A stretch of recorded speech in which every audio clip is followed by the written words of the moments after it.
Hey guys, we're going on another adventure today. Where are we going, Sin? We're going to go to the famous Victoria Ross Bay Cemetery and have a history lesson. A history lesson? Yeah. What are we going to be looking for over there? Like old tombstones with angels carved on them? Yes, we're going to look for those beautiful things too, and just the history and all the famous people and stuff that are buried there. We've got premiers and artists and poets and scoundrels and rich people and impoverished people, all kinds of things. Oh, that should be interesting. It will be. And it's a beautiful place to walk. And it's a beautiful day too. The photography should be fantastic. And the cemetery was wiped out by a storm, and I think it was in 1906 or something, so there is a portion. They many times, rebuilt. They had to shore up the shore. Yeah. Yeah. Just so that it wouldn't wipe out the street and the cemetery, and you do know why they put a fence around the cemetery, eh? No, why? It's because people are dying to get in there. What a beautiful day. This is the obelisk of the Spencer family. The Spencer family founded the company, the Spencer department store that was later sold to Eaton's. It looks to be like mother and father and the daughter Victoria Jane, and they left all their money obviously to the daughter, but the ironic thing about all this was Victoria Jane left all of her money to her parent, and that parent's favorite drink was brandy.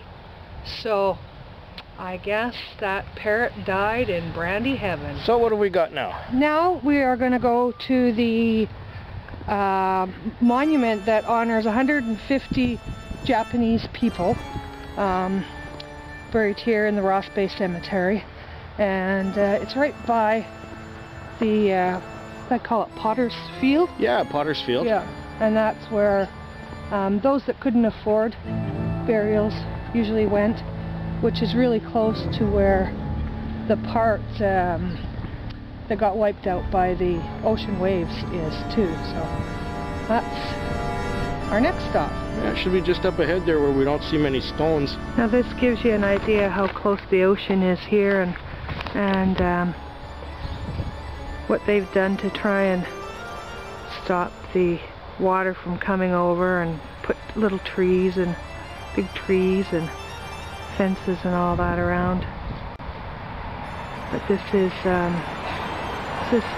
Potter's Row here, so this is where people couldn't afford burial, so that's why you don't see a lot of headstones and stuff in this little section. This is not First Nations, but that's a cool bird. Here we've got Isabella Ross.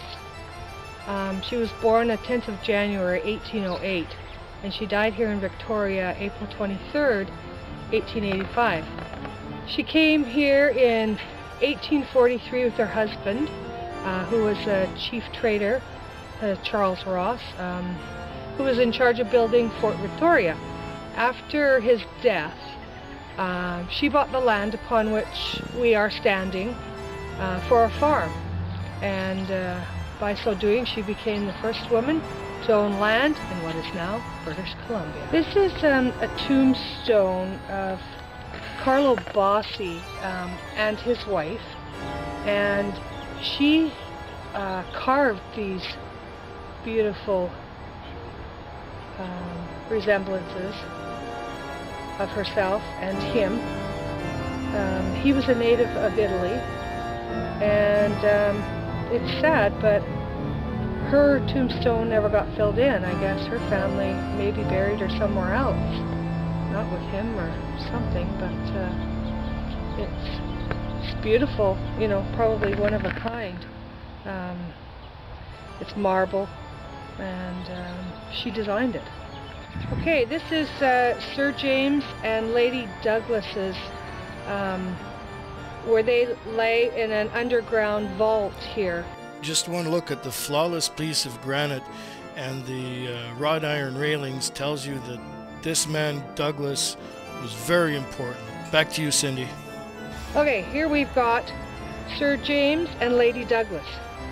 He was Vancouver Island's second governor and BC's first premier, and they lie here in an underground vault. Okay, here is, to me, the most important gravestone in this whole cemetery. Other than I don't have any family here, but this is Emily Carr's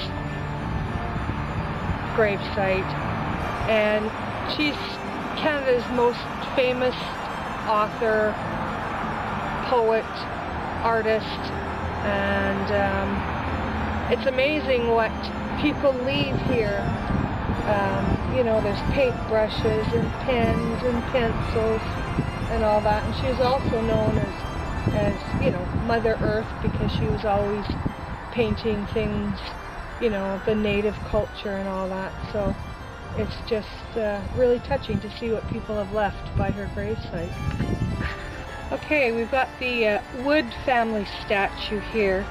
It's carved out of fine white marble. It's of a girl by George Hershoff of Victoria, and it's just beautiful, beautiful statue that you know, there are not a lot of great big huge statues around here, so this is really something special. This one is of the Dunsmuir family.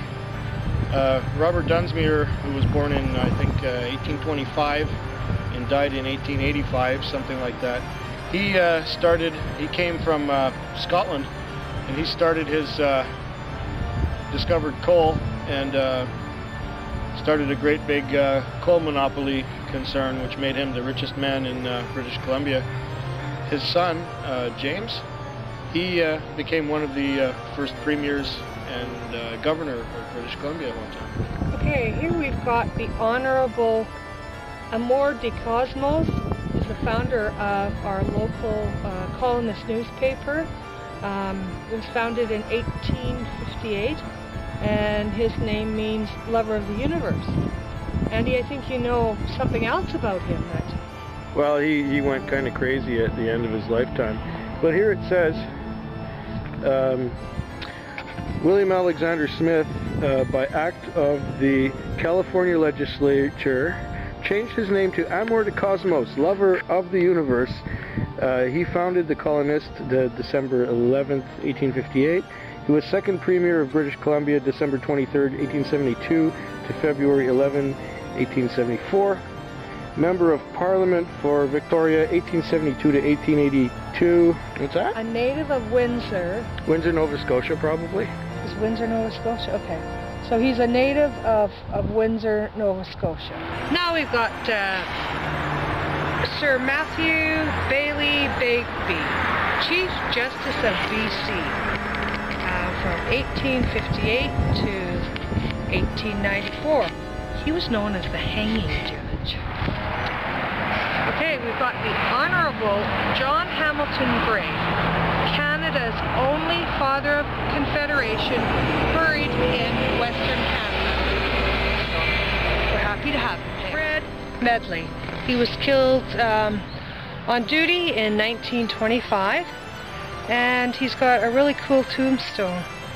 It's a Victoria Fire Department hat. A mausoleum of Harry Helmkin, and the architecture of this mausoleum, built of granite, is designed after ancient Egypt.